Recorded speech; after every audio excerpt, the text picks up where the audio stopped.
Hi, I'm Dr. Stephen Davidson, the Sexual Integrity Coach. Welcome to another episode of Adult Sex Education. Today I'm going to talk about three distinctly different concepts that are frequently confused and often misunderstood. This includes desire, arousal, and libido.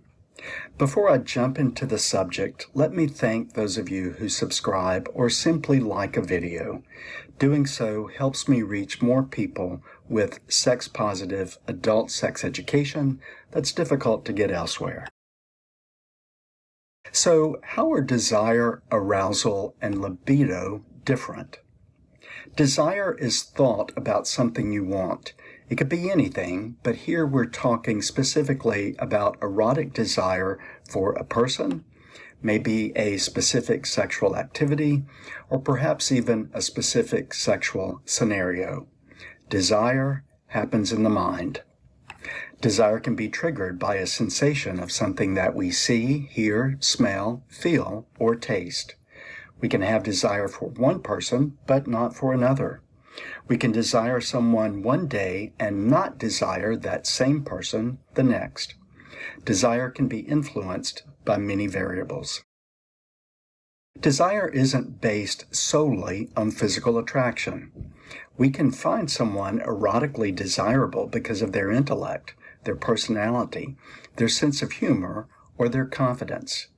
We can also find a physically attractive person erotically undesirable for the same reasons. We are inclined to lose desire for individuals that we don't like or trust, regardless of their physical beauty. While desire happens in the mind, arousal happens in the body. It's a response to desire, but it's important to note that we can have desire without arousal. Arousal is most often recognized when the genitals, vulva or penis, become engorged. There might also be changes in heart rate or body temperature. Arousal is more important for men than women if there will be penetrative intercourse. Some women are good at faking arousal, but this isn't the case for men. Remember that even if he isn't aroused, it doesn't mean he doesn't desire you. Arousal can be influenced by medical problems, psychological barriers, as well as relational concerns. Lastly, libido, also described as the sex drive or sexual appetite. Just like we have an appetite for food, we also have an appetite for sex. Just like we know when we are hungry, we also know when we're horny, even if we're not aroused in that moment.